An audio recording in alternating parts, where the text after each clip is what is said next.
1990s के दौर पे गोवा का माहौल कुछ ऐसा दिखता था।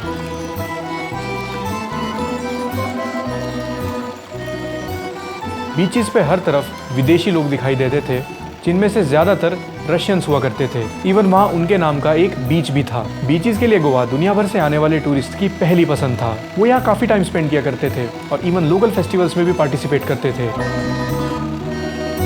इन्हीं सारी क्वालिटीज के चलते गोवा को इंडिया का फन कैपिटल भी कहा जाता था और 1990s से 2000s तक सिर्फ गोवा ही नहीं बल्कि फॉरेनर्स इंडिया के अलग अलग कोनों को एक्सप्लोर किया करते थे। इंडिया को अपनी स्पिरिचुअलिटी, मिस्टीरियसनेस और कल्चर की वजह से वर्ल्ड वाइड बहुत पसंद किया जाता था। स्वामी विवेकानंद, परमहंस योगीनंदा, श्री श्री रविशंकर, ओशो और इस्कॉन भक्ति मूवमेंट को शुरू करने वाले स्वामी प्रभुपदा, इन लोगों ने इंडिया के कल्चर और ट्रेडिशन से जुड़ी स्पिरिचुअलिटी और योगा को वर्ल्ड वाइड काफी फेमस करने का काम किया। बहुत सारे फॉरेन टूरिस्ट ऐसे भी थे जिन्होंने इंडिया के कल्चर से इम्प्रेस्ड होकर उसे वापस अपने देशों में जाकर काफी प्रमोट किया। इन्हीं लोगों की वजह से Steve Jobs, Beatles music group और लाखों फॉरेन टूरिस्ट के लिए इंडिया एक ऐसा स्पिरिचुअल एक्सपीरियंस वाला देश बन गया था जो किसी दूसरी कंट्री में नहीं मिल सकता था।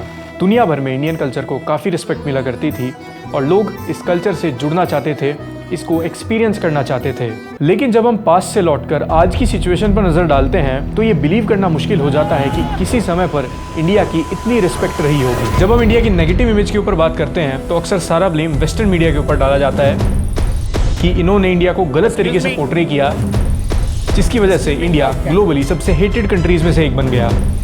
लेकिन ये बात बिल्कुल सच नहीं है, बल्कि इसका रियल रीजन है सोशल मीडिया।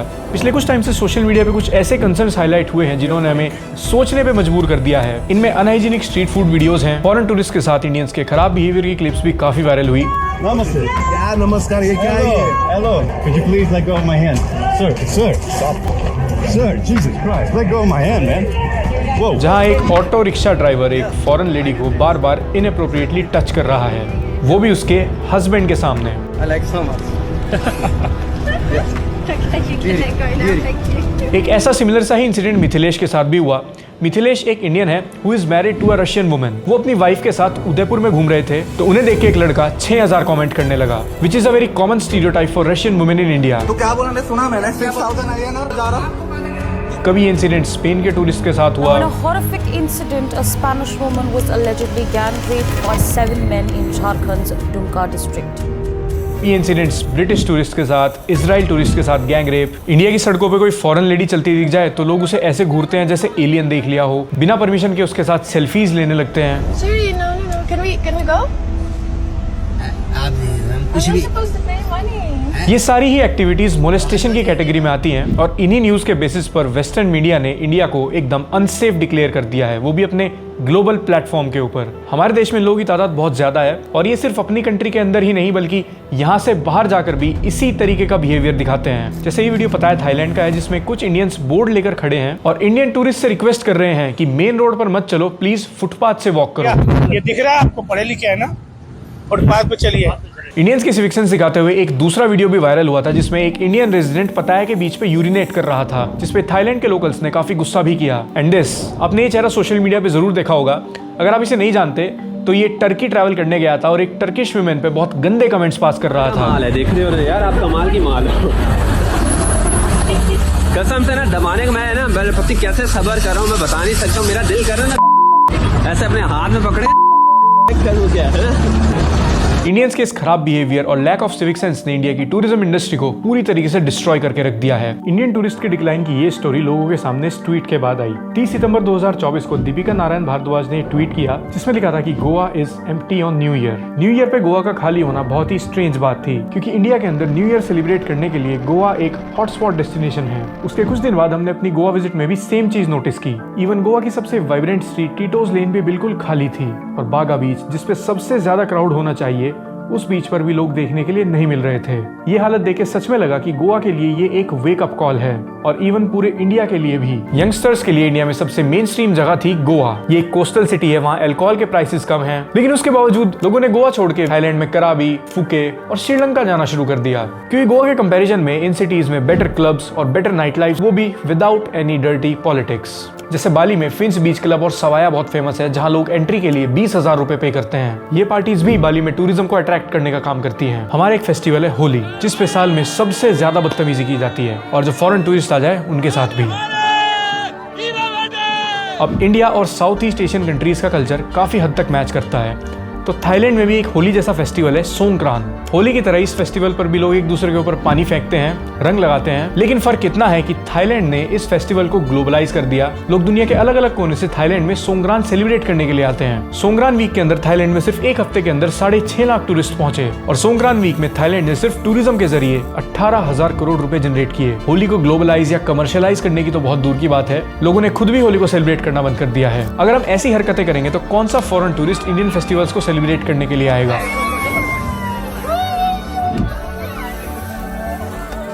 गोवा के अंदर एक सनबर्न फेस्टिवल की शुरुआत हुई थी जिसने काफी अच्छी पॉपुलैरिटी गेन की और ये बिगेस्ट ईडीएम था, लेकिन लोकल्स की वजह से इसे भी लीगल इश्यूज फेस करने पड़े। लोकल्स का कहना था कि इस फेस्टिवल के दौरान होने वाला वेस्ट, नॉइस पॉल्यूशन यहाँ के एनवायरनमेंट पर बुरा असर डालता है। उनकी डिमांड है कि इसे बंद करा दिया जाए या फिर यहाँ से कहीं और रिलोकेट कर दिया जाए। बिना सनबर्न के तो जैसे सब कुछ साफ सुथरा रहता है और इन्हीं सब चीजों का इम्पैक्ट नंबर्स पे भी दिखता है। अब आप एक बार थाईलैंड की ग्रोथ ट्रेजेक्टरी देखिए। 2022 में लगभग 11 मिलियन, 23 में 28 और 2024 में 35 मिलियन फॉरेन टूरिस्ट थाईलैंड आए थे। यानी टूरिस्ट का नंबर कितनी तेजी से बढ़ रहा है। 2019 में गोवा विजिट करने वाले फॉरेन टूरिस्ट का नंबर 10 लाख के आसपास था, जो 2024 में सिर्फ 4.5 लाख रह गया। इसका सबसे बड़ा रीजन है कोविड के बाद बना हुआ इंडिया का खराब परसेप्शन। जिन फॉरेन टूरिस्ट से हमने कैजुअल कन्वर्सेशन की, उनका परसेप्शन भी कुछ इसी तरीके का था। As I said, you can see all around the city full of the garbage and not a good quality for the road and these kind of things. But I think this is the nature of India, you know. Surprising. I feel like online everyone has a perception of India being, very, I'm not going to say it, but people think it's dirty, it's not touristy. Corona के बाद फिर tourism sector, जो foreign tourism sector है एक तरीके से, वो improve नहीं कर पाया। काफ़ी सारा डेटा भी यही शो करता है। और आपका हैंड्स ऑन पर्सनल एक्सपीरियंस कैसा है as a agency owner? Corona के बाद रिकवरी हुआ और 10% भी बिजनेस वापस नहीं आया है। 90% डिक्लाइन। ये लोग वापस क्यों नहीं आ रहे? कोई बात नहीं कर रहा है इसके बारे में। टूरिज्म मिनिस्ट्री में भी इसकी कोई चर्चा नहीं चल रही है। मतलब ये तो पैनिक सिचुएशन है लिटरली। बहुत सारे लोगों ने तो बंद कर दिया अपना business. Women want to take a trip by themselves और लेडीज का ट्रिप लेके जाना है उनको, लेडीज का ग्रुप में जाना है। तो फर्स्ट क्वेश्चन हमें आता है कि ट्रैवल एजेंसी से कि विमेन का ग्रुप है, इधर 2 एल्डरली विमेन ट्रैवलिंग और 2 यंग विमेन ट्रैवलिंग, और हमें पहले आपका विमेन सेफ्टी का एसओपी चाहिए। और हमारे पास सर एसओपी क्या है विमेन सेफ्टी का? कुछ नहीं है हमारे पास एसओपी। ठीक है, हम क्या बोलते हैं उनको, सर हम ऐसे करेंगे, जब से वो एयरपोर्ट से आएंगे हमारा जो वेरीफाइड ड्राइवर है, वेरीफाइड होटल है, वेरीफाइड ये है, वेरीफाइड वो है, सब कुछ हम करेंगे। सबका हम जो है कैटेगरी जो है हम चूज करेंगे, 4 स्टार या 5 स्टार चूज करेंगे। हम सेफ्टी इंडिया में कैसे अप्रोच करते हैं? We approach safety with price, we don't approach safety as basic. देखो सेफ्टी ऐसी चीज होती है फॉर अ वुमन ट्रैवलर, वो 1 स्टार होटल से लेके 5 स्टार होटल तक वो सेम होना चाहिए। इंडिया में ऐसे है कि 1 स्टार होटल में तो 90% चांसेस है कि आपका एक्सपीरियंस खराब ही होगा।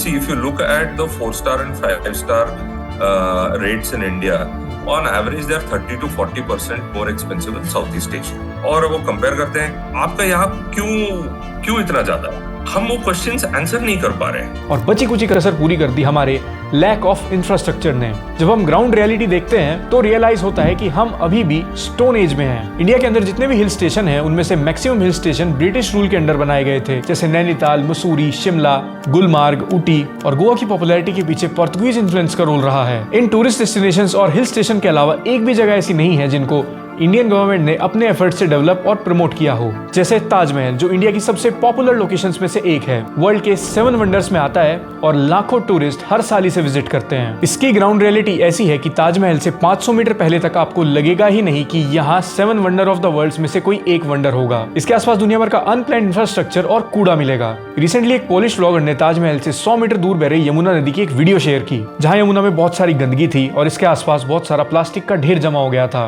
और ये जगह बुरी तरीके से स्मेल कर रही थी, जिसमें उन्होंने अपने व्लॉग में भी कहा कि इंडिया स्टिंक्स सो बैड। अगर देखा जाए तो it is no longer stereotype. शहर के बहुत सारे एरियाज में ड्रेनेज सिस्टम इतना खराब है कि वो बहुत बुरी तरीके से स्मेल करते हैं और इवन वो सिटीज भी बुरी तरह स्मेल करती हैं जिनके पास ग्लोबल एक्सपोजर है, जैसे कि आगरा, जिसमें दुनिया भर के लोग आते हैं। देखो, tourism is all about marketing. अगर आपके पास कुछ भी यूनिक और अच्छा है तो आप उसे एक टूरिस्टिक लोकेशन बना सकते हो। कुछ चीजें अपनी हिस्ट्री की वजह से टूरिस्टिक बन जाती हैं, कुछ चीजें मैन मेड होती हैं जिनको टूरिज्म के पर्पज से ही डेवलप किया जाता है। और इंडिया के पास नेचुरली ऐसी बहुत सारी एडवांटेजेस हैं जिसकी वजह से वो tourism capital of the world बन सके। जैसे हमारे पास दुनिया का सबसे पुराना सिटी है वाराणसी। इसको मार्केट करना कितना आसान है, वर्ल्ड ओल्डेस्ट सिटी। इस फैक्ट की वजह से यहाँ काफी सारे फॉरेनर्स आते भी हैं। ऐसे एक विदेशी टूरिस्ट जब वाराणसी रेलवे स्टेशन पहुंचा तो बोर्ड पर लिखा हुआ था, welcome to the perfect city Varanasi.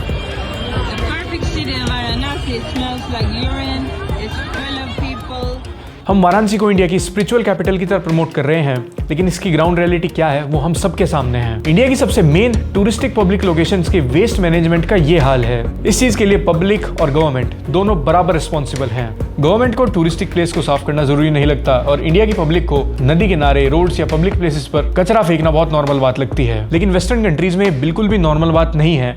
इसीलिए हम अक्सर देखते हैं कि टूरिस्ट बाहर से आके हमारी जगहों को साफ करते हैं। उड़ीसा के पुरी के बीचेस को एक जैपनीज टूरिस्टर ने क्लीन किया। दूसरे इंसिडेंट में डेनमार्क से आए टूरिस्ट ने सिक्किम को क्लीन करने की इनिशिएटिव शुरू की। और तीसरा इंसिडेंट वृंदावन से सामने आया जिसमें इस्कॉन से जुड़े फॉरेनर्स ने यमुना नदी के किनारे को साफ किया था। एक तरफ तो हम अपने कल्चर को ब्रैग करेंगे, उस पर प्राउड फील करते हैं, लेकिन जब बात उसकी रिस्पेक्ट करने की आती है तो कोई भी इंसान इनिशिएटिव लेने के लिए तैयार नहीं है। जैसे अभी महाकुंभ हुआ था, दुनिया की सबसे बड़ी रिलीजियस गैदरिंग। लगभग 55 लाख विदेशी लोग भी दुनिया की सबसे बड़ी रिलीजियस गैदरिंग का पार्ट बनने आए थे। लेकिन लोगों ने क्या किया, गवर्नमेंट ने जो बेसिक फैसिलिटीज दी थी जैसे चेंजिंग रूम्स, लोगों ने उन्हें ही टॉयलेट बना दिया। क्या कर रहे हो भैया आप लोग? ये नहीं ये क्या कर क्या रही हो? ये चेंजिंग रूम है या टॉयलेट है? जिस संगम पे लोग डुबकी लगा रहे थे उसी में गंदगी फेंकने लगे। सब बाथरूम का पानी है, टॉयलेट का, वहाँ टॉयलेट यूज होता है, यहाँ पानी है। टट्टी करी हुई है लोगों ने इधर टट्टी। अब आप अपने सबसे बड़े कल्चरल और रिलीजियस इवेंट में इस तरीके से बिहेव करोगे तो आपका क्या इंप्रेशन पड़ेगा। और जो 55 लाख लोग ये सब कुछ देखने के लिए आए थे वो अपने साथ किस तरीके का एक्सपीरियंस लेके वापस गए होंगे। इन्हीं बुरे एक्सपीरियंसेस की वजह से इंडिया के ऊपर डर्टी स्ट्रीट फूड की वीडियोस बनती हैं। इन स्टीरियोटाइप्स के चलते इंडिया में रिसेंटली फॉरेन टूरिस्ट का नंबर बहुत ज्यादा घट गया है। टूरिज्म इंडस्ट्री बहुत बुरी तरीके से स्ट्रगल कर रही है। इतने क्विजीन्स है हमारे पास, we are 8000 year old civilisation. तो ऐसा क्या है कि हम टूरिस्ट को अट्रैक्ट नहीं कर पा रहे हैं? सबके हाथ में सोशल मीडिया हो गया है, सब लोग अवेयर हो गए न्यूज में। तो जो भी नेगेटिव इवेंट्स जो हो रही है इंडिया में वो भी पूरे ग्लोब में फैल जाता है बहुत जल्दी। विमेन सेफ्टी तो एक चीज है, there is a general perception अभी जो फैल रखा है कि इंडिया पूरा कूड़ादान है। हम बहुत रिमोट एरियाज में काम करते हैं, वहां पे भी यही प्रॉब्लम है। अभी कूड़ा हर जगह फैलने लग गया, कोई अकाउंटेबल नहीं है इसमें। हमें तो बहुत ही डिफिकल्ट हो जाता है क्लाइंट्स को एक्सप्लेन करने के लिए कि वो हमारे से पूछते हैं कि आपका देश इतना सुंदर है, सब कुछ है, आप सफाई क्यों नहीं रख पा रहे हो? तो मैं क्या जवाब दूं? तो वो मतलब वो एक्सपीरियंस को किल कर रहा है, क्योंकि it has become a particular problem and this air quality has become a bigger issue in north India now. The peak season for north India, especially the Golden Triangle sector, if you know it, Delhi, Agra, Jaipur. अक्टूबर से फरवरी तक news reports में क्या चलती है for Agra and Delhi? Air quality, AQI। हर foreign embassy क्या बोलता है कि AQI वेरी सीवियर है, हजारडस है, वो नोटिफिकेशन डाल देते हैं। Obviously I mean as an agent or a agency in India, you know, we are trying to take a booking from abroad. How can we guarantee air quality? हम क्या बोल सकते हैं? हम आपको सब ना हर जगह ना एयर प्यूरिफायर वाली कार देंगे, एयर प्यूरिफायर वाली होटल देंगे और इसका बिल इतना होगा। ये अनप्रेसिडेंटेड है हर्ष, ये कोई बात नहीं कर रहा है। मेरे को कुछ समझ नहीं आ रहा है कि after 1947 we are facing the biggest crisis in India's tourism sector right now. आज जब लोग इंडिया के बारे में सोचते हैं तो उनके दिमाग में योगा, मेडिटेशन और स्पिरिचुअलिटी नहीं आती। सड़क पे घूमती गायें, अनसेफ स्ट्रीट्स, बेकार सिविक सेंस वाले लोग, स्कैम्स, ये सब आता है। लेकिन क्या आपने कभी सोचा है कि इंडिया के अंदर कितनी ज्यादा पोटेंशियल थी, पर कभी हम अपनी उस पोटेंशियल का यूज कर ही नहीं पाए। इतनी कल्चरल डाइवर्सिटी होने के बाद भी टूरिज्म इंडस्ट्री को हमने हमेशा इग्नोर किया, जबकि इंडिया के पास अपनी डाइवर्सिटी को यूज करने का एक बहुत बड़ा मौका था। हमारे पास 11,000 किलोमीटर की कोस्ट लाइन है, हजारों बीचेस हैं, डेजर्ट है, बर्फीले पहाड़, वेस्टर्न घाट्स और हजारों साल पुरानी सिटीज भी हैं, जिनका आर्किटेक्चर अपने आप में एक मिस्ट्री है। और फिर भी हम इन सब चीजों को 1% पोटेंशियल का भी यूज नहीं कर पाए। इसका एक बहुत अच्छा एग्जांपल है, जब मालदीव्स के साथ कॉन्फ्लिक्ट हुआ था तब कुछ लोगों को सोशल मीडिया पे नेशनल प्राइड दिखाने के लिए याद आया कि इंडिया के पास लक्षद्वीप है और उसे भी एक टूरिज्म डेस्टिनेशन की तरह डेवलप किया जा सकता था। और अगर हिल स्टेशन की बात करें तो भारत में कितनी सारी ऐसी डेस्टिनेशंस हैं जिनके बारे में आप जानते ही नहीं। उत्तराखंड जो बहुत टूरिस्टिक स्टेट है, वहाँ मुनस्यारी, हर्षिल, रानीखेत ऐसे हिल स्टेशन भी एग्जिस्ट करते हैं। और इंडिया में अगर आप नॉर्थ ईस्ट में जाओगे, जिसे सेवन सिस्टर्स भी कहा जाता है, जिसे बहुत इजीली एक टूरिज्म हॉटस्पॉट बनाया जा सकता था, लेकिन यहाँ इंडिपेंडेंस के इतने सालों के बाद भी रोड और रेलवे नेटवर्क का इंफ्रास्ट्रक्चर तक डेवलप नहीं किया गया। आपने शायद इन लोकेशंस का नाम भी ना सुना हो, जैसे जीरो, हाफलोंग, जुलुक, सबवाल, आइजॉल, बोमदीला, लुंगले, उखरूल। इन सारे हिल स्टेशन पे नॉर्थ ईस्ट के कल्चर, ब्यूटी और फेस्टिवल का ऐसा कॉम्बिनेशन है जो कहीं देखने के लिए नहीं मिलेगा। और ये बाकी टूरिस्टिक लोकेशन जैसे शिमला और मनाली से 1000 गुना बेहतर है। लेकिन लैक ऑफ इंफ्रास्ट्रक्चर और गवर्नमेंट की इग्नोरेंस के चलते इस एरिया को कभी एक्सपोजर ही नहीं मिला। बस जो लिमिटेड सी टूरिस्ट डेस्टिनेशन हमारे पास है, हम उन्हें ही एक्सप्लॉइट करने में बिजी हैं। हालत यहाँ तक पहुंच चुकी है कि ऋषिकेश, मनाली और मसूरी के अंदर वीकेंड्स पे 2-2 दिन का ट्रैफिक जैम रहता है। लोगों को अपनी गाड़ियों के अंदर सोना पड़ता है और होटल रूम भी मिलेगा तो वो एकदम ओवर प्राइस रेट्स में। और यहाँ लोगों ने बिना किसी प्लानिंग और रूल्स के कंस्ट्रक्शन कर रखी है। होटल्स का कोई लेआउट नहीं है, जिसका जहां मन किया उसने वहीं पे कंस्ट्रक्ट कर दिया। ये जगह टूरिस्ट को खराब एक्सपीरियंस प्रोवाइड करने लगी है। और यही एक बहुत बड़ा रीजन है कि जिसके पास अच्छी स्पेंडिंग पावर है वो फॉरेन जाना प्रेफर करता है।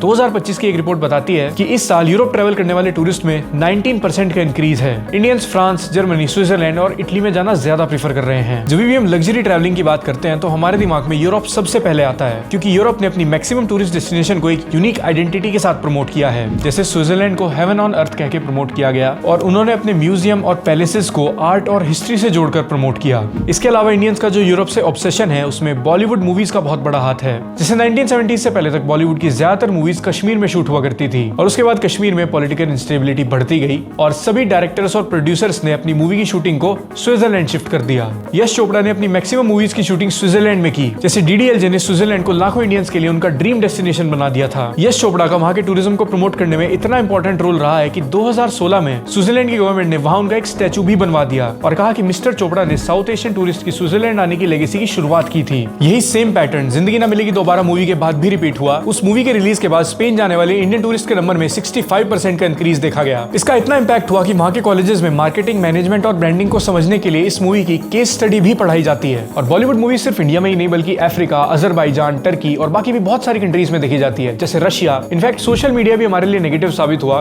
सोशल मीडिया के थ्रू बहुत सारे सिटीज ऐसे थे जो टूरिस्ट के बीच में पॉपुलर हुए, जैसे जॉर्जिया का कैपिटल। लोग जॉर्जियन कल्चर को बहुत पसंद करने लगे। Georgian wine, Georgian dance, reels के थ्रू ये बहुत फेमस हुआ। सेम चीज बाकू के साथ हुई। बाकू रिसेंटली एक टूरिस्टिक डेस्टिनेशन बनी। इस्तांबुल के बारे में आप एक रील लाइक कर दो, उसके कल्चर की, उसके स्ट्रीट फूड की वीडियोस आपकी पूरी फीड पे भर जाएंगी। लेकिन आप इंडिया के बारे में एक रील लाइक कर दो तो हर तरफ आपको मिलेंगी खराब सिविक सेंस वाली वीडियोस या फिर गंदी स्ट्रीट फूड वाली वीडियोस। जबकि इंडिया के पास ऐसा बहुत कुछ है जो दुनिया से एकदम यूनिक है। दुनिया में शायद ही किसी देश के पास अलोरा अजंता जैसा मॉन्यूमेंट होगा। साउदर्न इंडिया के टेम्पल्स पर बने क्राफ्ट आज भी लोगों को हैरान कर देते हैं कि कई सौ साल पहले आखिर इन्हें कैसे बनाया होगा। इवन ताजमहल का एग्जाम्पल ले लो। हिस्ट्री और क्राफ्ट में अगर इसे आईफिल टावर से कंपेयर करें तो ताजमहल कई गुना आगे है। बहुत सारे फेमस लोगों ने इसे विजिट भी किया है, जैसे Donald Trump, Vladimir Putin, mark Zuckerberg, Tom cruise, Leonardo DiCaprio. लेकिन अगर टोटल नंबर की बात की जाए तो साल 2023 में सिर्फ 4 लाख लोगों ने ताजमहल को विजिट किया था। वहीं आईफिल टावर को 70 लाख लोगों ने, जिसमें से 75% टूरिस्ट फॉरेनर्स थे। अब एक तरफ है हिस्ट्री, क्राफ्ट और एक तरफ एक नॉर्मल सा खड़ा हुआ टावर जिसमें रात में नॉर्मल लाइट्स जलती हैं। लेकिन it's all about marketing and PR. Paris itself as a city Agra से 1000 गुना अच्छा है, बट पोटेंशियल तो हमारे पास भी था लेकिन हमने कभी यूज ही नहीं किया। अगर किसी को आगरा विजिट करना हो तो उसके लिए सबसे near by international airport Delhi में है, वहां से 200 किलोमीटर दूर। अगर कोई वीवीआईपी इंसान ताजमहल विजिट करता है तो उसे आगरा के एयरफोर्स एयरपोर्ट पर लैंड कराया जाता है। इंफ्रास्ट्रक्चर से लेकर वैल्यू प्रोपोजिशन और ग्लोबल इमेज, हम इन सब चीजों में लैग कर रहे हैं। हमारी इतनी बड़ी पॉपुलेशन वाले देश में मेजॉरिटी लोग सही हैं, लेकिन वो जो 10% लोग हैं, ये सब कुछ उनकी हरकतों का नतीजा है। अपनी ग्रीड, लस्ट और सोशल मीडिया पे थोड़े क्लाउड की वजह से उन्होंने इंडिया की इमेज को पूरी तरीके से कॉम्प्रोमाइज कर दिया है।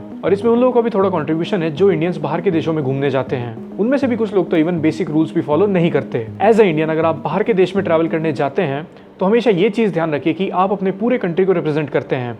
आप किस तरीके का हाइजीन रखोगे, कैसे बात करोगे, कैसे बिहेव करोगे, वो हर एक चीज़ आपकी कंट्री की इमेज को शेप करने का काम करेगी।